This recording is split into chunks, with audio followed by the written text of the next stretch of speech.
What's up guys, Frankie here, and I just got back from a trip. We went to Nashville and Charleston in South Carolina, both of them for the first time, and now that I'm back, I got a bunch of fresh ideas and thoughts in my mind, so I wanted to record a quick video. So today I'm going to share 10 ideas for how you can save while traveling. And truth be told, these 10 ideas are actually probably more like 15 or 20, so I'm going to try to just tackle big topics because depending on where you're going and what you're going for can look a little bit different, so I wanted to make sure for each of these categories that I had some ideas in there for just about anyone that they can apply. The first one is to spread out your big purchases. So there's a lot of things that you're going to need to buy for your trip, including your housing, your transportation, your flight, any tickets to any events or conferences you might be going to. It can be overwhelming when you dig into all the numbers you got to spend just to get there. And this isn't even including your spending money while you're there. So one thing that I do is I try to make one big purchase a month. That way it's not stacking up and I'm not tempted to charge several things at one time. So month one, I might buy my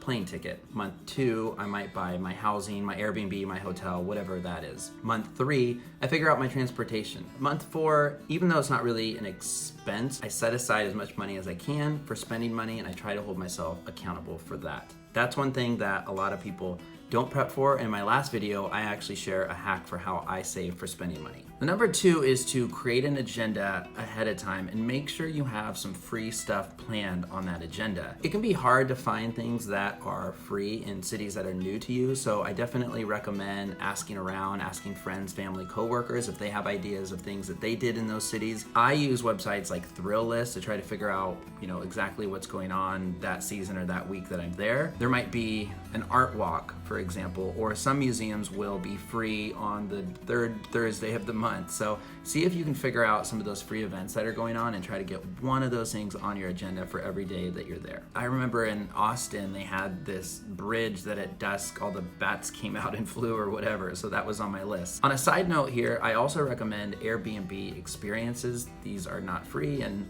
honestly not that cheap sometimes, but you'll get experiences hosted by locals in most cases that you wouldn't get to experience any other way unless you were staying with a friend or someone that is from there. So number three, I want to talk about clothes. You've made your essential purchases to travel. You've got your agenda sorted out with a lot of free stuff on there, but what are you gonna wear? So I know that a lot of times when we travel, we think about clothes and this is a great time. I need to buy stuff because of all the photos I'm inevitably gonna be in. So I tried something new this time I wanted to recommend, which was the Amazon Prime wardrobe. It's a try at home feature, and I don't know if this is available everywhere or how new this is. I discovered this before my trip. I put 8 things into my wardrobe box. I knew I needed some shorts and some button-up shirts. I ended up keeping 4 of the items and returning the other 4, and it was something like $25, really reasonable amount per item because I think this was actually the Amazon brand itself. I only needed a few things, so I did the try at home feature, and that was really helpful because I was just a few days out from needing to travel and I had a lot of other things I needed to take care of, and that was super cheap, easy, and quick to do it at home.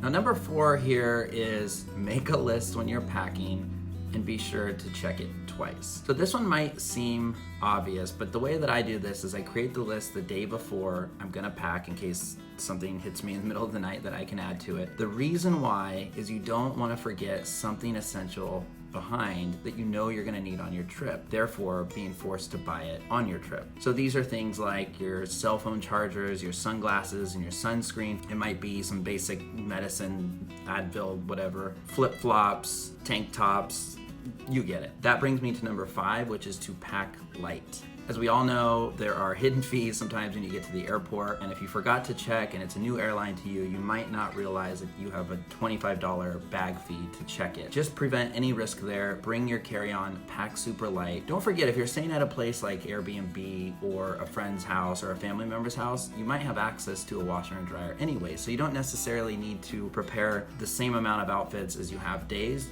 Kind of mix and match, do laundry halfway through, and pack extra light and avoid that bag fee. Okay, let's talk transportation, and this is kind of a big one, so I want to cover a few different things here. The first thing is, if you're going to rent a car, the website or the resource that I recommend is to rent through Costco if you're a member. That's the caveat here, is you do have to be a member to rent. I have found over the years that Costco rentals ends up being by far the cheapest, best, easiest option, And you can rent from all the major car rental services. You just book it through the Costco website and you'll get the best deals. Now be warned though, these deals do change pretty frequently. We saw $100 for the rental we went for this trip. The next day it was $140 and we had to book it at that price because we were worried it'd keep going up. If you see a good deal on Costco, or really any site for this matter, be sure to snag that deal right away. And when you pick up your car, there's a few things they're gonna ask you. I don't personally recommend doing the insurance on the car if, like in my case, you have a credit card that you're gonna use that will actually cover that insurance as a feature of the credit card. So a lot of the good travel cards will do this, so just make sure you understand your credit cards and how they work. You might not need to pay for that extra insurance up front. The other thing they'll ask you is if you wanna pay for the gas fill up front. Do not do this.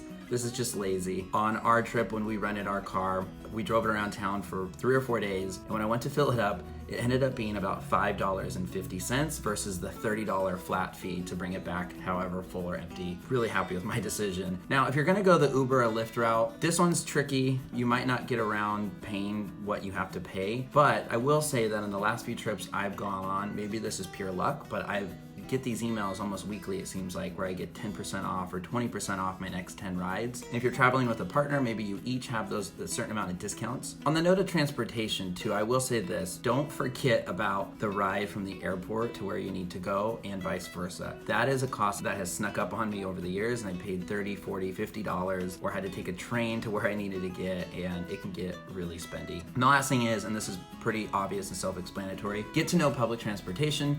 Don't be scared to use it.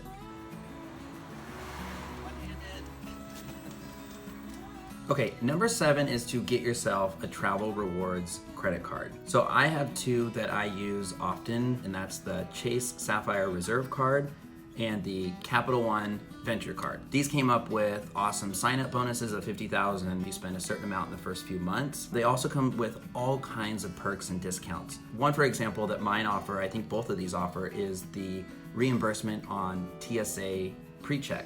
So you can skip the line. You still pay the $100 or something when you get it, and then you apply for the reimbursement and they take that fee right off. I also mentioned features like covering insurance on a rental car. One of my favorite features though is with the Chase Sapphire Reserve. It came with the Priority Pass membership, and this gets me access to lounges at a good chunk of airports. I will say this membership over the years has decreased, I would say, in value.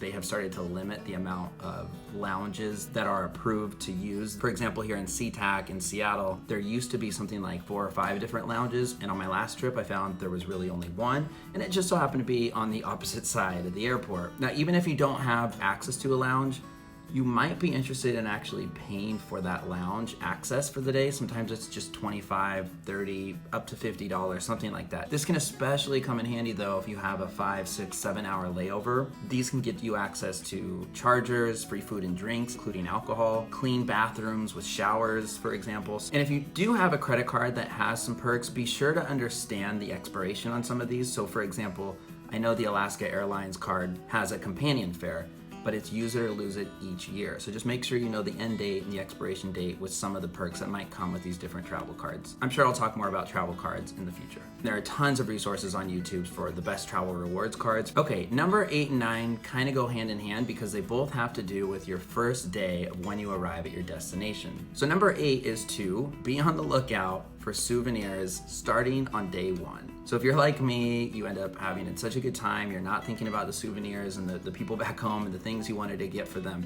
until it's the very last minute, literally the last day. And then you're frantically running around, grabbing whatever you can find, or you're spending way too much money on the souvenirs in the airport. So avoid that, start grabbing souvenirs little by little as things catch your eye. And number 9 is about food. One way to save money on food that may seem pretty obvious, but it's surprising how many people don't do this, which is to go to the grocery store right away. Now, while some hotels might not have mini fridges, they do have ice machines, ice buckets, different ways to keep food cold or drinks cold, but definitely stock up day 1. Snacks, sandwich stuff, any fixings that you can do to prevent yourself from going out, paying for 2 to 3 sit-down meals a day. It also comes in handy just to have on hand, to stay hydrated, and to get you to that next meal when you're starting to feel hungry. And a little bonus when it comes to food is to set yourself a food budget per day.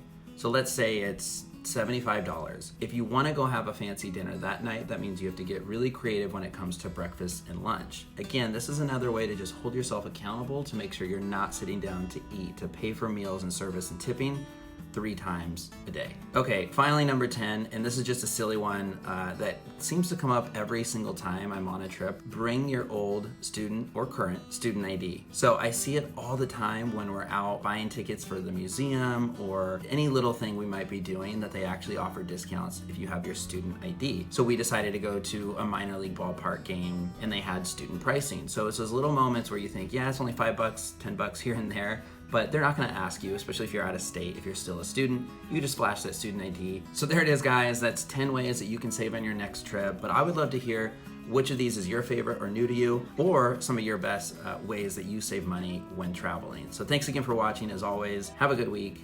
Be sure to like, subscribe, and I will talk to you soon. Thanks.